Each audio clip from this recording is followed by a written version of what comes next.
అదరగొట్టే కారం రంగు రుచి ఆచి కారం పొడి. జూబ్లీహిల్స్ లో పోలింగ్ బూతుల వద్ద తిరుగుతున్న నాన్ లోకల్ నాయకులపై ఎన్నికల సంఘం ఆగ్రహం వ్యక్తం చేసింది. కాంగ్రెస్ ఎమ్మెల్యేలు బీర్లా ఐలయ్య, రామచంద్ర నాయక్, ఎమ్మెల్సీ శంకర్ పోలింగ్ బూత్లకు రావడంపై సీరియస్ అయింది. ఓటర్లను ప్రభావితం చేసేలా తిరుగుతున్నారని, వారిపై చర్యలు తీసుకోవాలని ఆదేశించింది. ఇదే అంశంకి సంబంధించి మరిన్ని అప్డేట్స్ మా బ్యూరో చీఫ్ నరేందర్ లైవ్ ద్వారా అందిస్తారు. S Narender. Right Anusha, Jubilee Hills bypoll ఎన్నిక ప్రశాంతంగా కొనసాగుతున్నటువంటి నేపథ్యం ఉంది. అయితే అక్కడక్కడ చెదురుముదురు సంఘటనలు జరుగుతున్నటువంటి పరిస్థితి ఉంది. అయితే లేటెస్ట్ ఇన్ఫర్మేషన్ అందుతుంది. బీర్లా ఐలయ్యతో పాటు అదేవిధంగా రామచంద్ర నాయక్, అదేవిధంగా శంకర్, ఇట్లా పలువురు కాంగ్రెస్ లీడర్లు పోలింగ్ బూత్ల దగ్గరికి రావడం, అదే సమయంలో ఓటర్లను ప్రభావితం చేసేలాగా వాళ్ళ వైఖరి ఉండడం పట్ల బీఆర్ఎస్ కూడా కాసేపటి క్రితమే బీఆర్కే భవన్ వెళ్ళింది, అక్కడ కంప్లైంట్ చేసింది. అదేవిధంగా దీన్ని కూడా సుమోటోగా తీసుకున్నటువంటి పరిస్థితి కూడా ఉంది. అదేవిధంగా ఎలక్షన్ కమిషన్ కూడా వాళ్ళ మీద చర్యలు తీసుకోవాలని కూడా చెప్పిన నేపథ్యం ఉంది. పోలీస్ కేసు అవుతున్నటువంటి పరిస్థితి కూడా మనకు అందుతుంది. ఏదైనప్పుడు కూడా ఒక పక్క ఉదయం కూడా పలు చోట్ల బీఆర్ఎస్ సంబంధించినటువంటి సిటీ లీడర్లు కూడా కొంతమంది వేరే ప్రాంతాలకు సంబంధించినటువంటి వాళ్ళు ఇక్కడికి వచ్చారని, అదేవిధంగా ఘర్షణ కూడా దిగారనేటువంటి ఆలోచన చేశారు. దీంతో పెద్ద ఎత్తున ఇరు వర్గాల మధ్య ఘర్షణ ఏర్పడింది. అదే సమయంలో డబ్బులకు ఓట్లు అమ్ముతున్నారు, పోలింగ్ బూత్ పక్కనే దుకాణం తెరిచారంటూ కూడా పెద్ద ఎత్తున కొంతమంది వాళ్ళు పట్టుకునేటువంటి ప్రయత్నం చేశారు, కంప్లైంట్ కూడా ఇచ్చారు. ఇప్పుడు ఈ ఇన్ఫర్మేషన్ కూడా అందుతుంది. రామచంద్ర నాయక్తో పాటు పలువురు కాంగ్రెస్ లీడర్లు కూడా పోలింగ్ బూత్ దగ్గరికి రావడం, అదేవిధంగా నవీన్ యాదవ్కు మద్దతుగా వాళ్ళు ఇంకా కూడా క్యాంపెయిన్ చేయడం. వాస్తవానికి క్యాంపెయిన్ మొన్నటికి సాయంత్రం 6 గంటలకే ముగిసింది. ఇంకా కూడా ఎవరిని కూడా ఓటర్లను ప్రభావితం చేసే ప్రయత్నాలు కానీ అలాంటి కుయుక్తులు కానీ చేయడానికి వీల్లేదు. అందుకనే వాళ్ళు నిబంధనలకు విరుద్ధంగా వాళ్ళు ఈ పోలింగ్ స్టేషన్ల దగ్గరికి రావడం అనేది, క్యాంపెయిన్ చేయడం అనేది చట్ట విరుద్ధంగా చేస్తున్నారని కూడా కంప్లైంట్ వస్తున్నాయి. అందుకని ఈసీ కూడా చాలా సీరియస్గా తీసుకున్న నేపథ్యం అయితే ఉంది. ఎందుకంటే ఇది ప్రజాస్వామ్యాన్ని కూనీ చేసేటువంటి విధానం అని కూడా వాళ్ళు చెప్తున్నారు. అదేవిధంగా కాంగ్రెస్ గూండాయిజం అంటూ కూడా బీఆర్ఎస్ పార్టీ కాసేపటి కింద ప్రెస్ కాన్ఫరెన్స్ కూడా నిర్వహించారు. ఇది ఖచ్చితంగా ఇది ఉల్లంఘన కిందికి వస్తుంది. ఇది ఈసీ వెంటనే చర్యలు తీసుకోవాలి. గతంలో కూడా గడిచిన 3-4 రోజుల క్రితం కూడా చాలా ఫిర్యాదులు అందించాము. ఇష్టానుసారంగా వాళ్ళు ఓటర్లను ప్రభావితం చేసేలాగా చీరలు, చారలు, అది డబ్బుల పంపిణీ నిర్వహించారని కూడా బీఆర్ఎస్ కానీ బీజేపీ కానీ కంప్లైంట్స్ కూడా ఇచ్చింది. ఆ కంప్లైంట్స్ కూడా ఎవరు కూడా రిసీవ్ చేసుకోలేదు, యాక్షన్ తీసుకోలేదని కూడా ప్రతిపక్షాలు ఆరోపణ చేస్తున్నట్టు నేపథ్యం ఉంది. ఇప్పుడు ప్రత్యక్షంగా ఈరోజు ఎవరైతే బీర్లా యాదవ్ కావచ్చు, మిగతా రామచంద్ర నాయక్ లాంటి సీనియర్ లీడర్లు కూడా, అన్ని తెలిసినటువంటి లీడర్లు కూడా ఈ రకంగా అందులో వాళ్ళు ఎమ్మెల్యేలుగా ప్రజాప్రతినిధిగా ఉన్నటువంటి వ్యక్తులు కూడా, ప్రజాప్రతినిధులు కాని వాళ్ళు కొంతమంది గల్లీలో ఉన్నటువంటి కొంతమంది లీడర్లు తెలిసి తెలియక చేయడం అనేది వేరు. కానీ ప్రజాస్వామ్యబద్ధంగా ఎన్నుకోబడ్డటువంటి ఎమ్మెల్యేలు కూడా ఇష్టానుసారంగా పోలింగ్ బూతుల దగ్గరలో ఇతర లీడర్లను కలుపుకొని పోవడం, కాంగ్రెస్ అభ్యర్థికి ఓటేయని పదే పదే చెప్తున్నటువంటి ఏదైతే ఉందో ఇది చట్ట విరుద్ధం అని కూడా ఇప్పటికే చెప్తున్నటువంటి నేపథ్యం అయితే ఉంది. దీని మీద చాలా సీరియస్గా ఎలక్షన్ కమిషన్ పరిగణలోకి తీసుకుంటుంది. ఎలాంటి దీని మీద యాక్షన్ తీసుకుంటుందో చూడాల్సిన అవసరం ఉంది. పోలీసు అయితే కేసులు నమోదు చేస్తున్నట్టుగా మనకు ఇన్ఫర్మేషన్ వస్తుంది. బట్ ఇప్పటివరకైతే లేటెస్ట్ ఇన్ఫర్మేషన్ అందుతుంది. ఇట్లాంటి సంఘటనలు అక్కడక్కడ జరిగాయి. కానీ మిగతా అన్ని చోట్ల కూడా 7 డివిజన్లో కూడా ఎవరైనా కొట్టుకున్నటువంటి సంఘటనలు కానీ, అదే సమయంలో ఘర్షణ వాతావరణం కానీ ఇట్లాంటివి అయితే పెద్దగా జరగలేదని ఈ ఎన్నికల రిటర్నింగ్ అధికారిగా ఉన్నటువంటి కర్ణన్ కూడా మనకు కాసేపటి క్రితమే కూడా మీడియాతో మాట్లాడారు. అదే సమయంలో ప్రతి పోలింగ్ స్టేషన్ ఏరియాకు కూడా ఆయన కలియదిరుగుతున్నారు. పోలీసు ఉన్నతాధికారులు కూడా చాలా సీరియస్గా వెబ్ కాస్టింగ్ నిర్వహించారు, సీసీ కెమెరాలు ఏర్పాటు చేస్తున్నారు.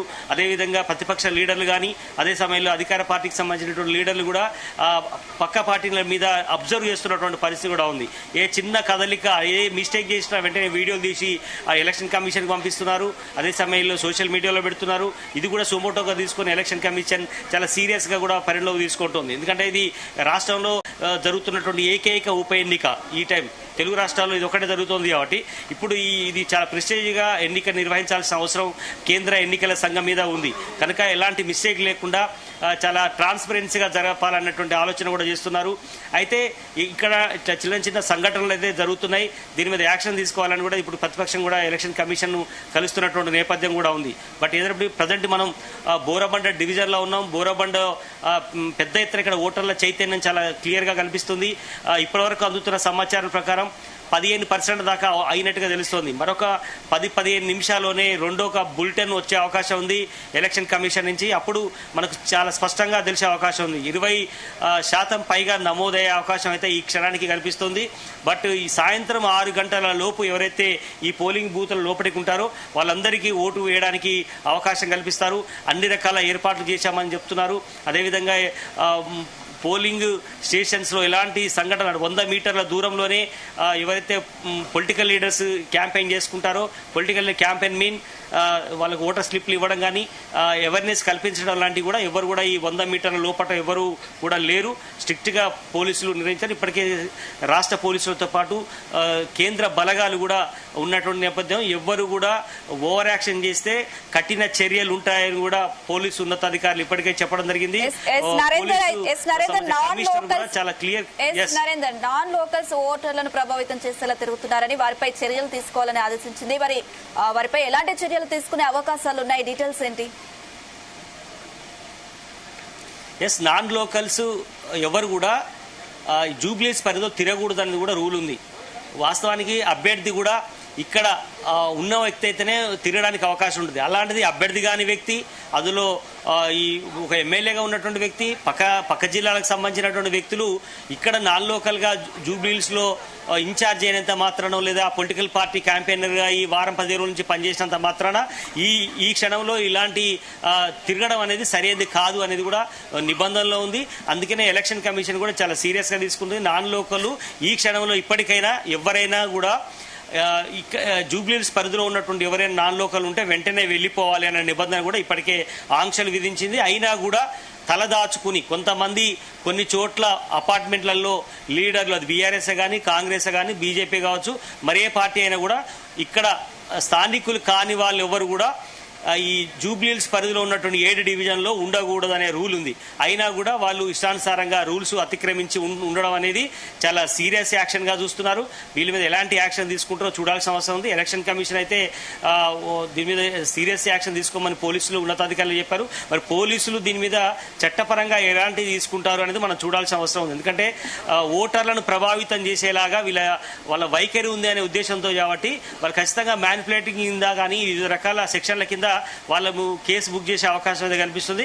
మధ్యాహ్నం తర్వాత దీని మీద పోలీసు ఉన్నతాధికారులు ప్రెస్ కాన్ఫరెన్స్ పెట్టి మాట్లాడే అవకాశం అయితే ఉంది. ఖచ్చితంగా ప్రతిపక్షాలు ఇప్పటికే బీఆర్కే భవన్ వెళ్ళి అక్కడ కంప్లైంట్ ఇచ్చాయి. దీని మీద ఏ రకమైనటువంటి చర్యలు తీసుకుంటారనేది మనం పోలీసు ఉన్నతాధికారుల నుంచి వచ్చే ఇన్ఫర్మేషన్ బట్టి తెలుస్తోంది. Right Narender, thank you.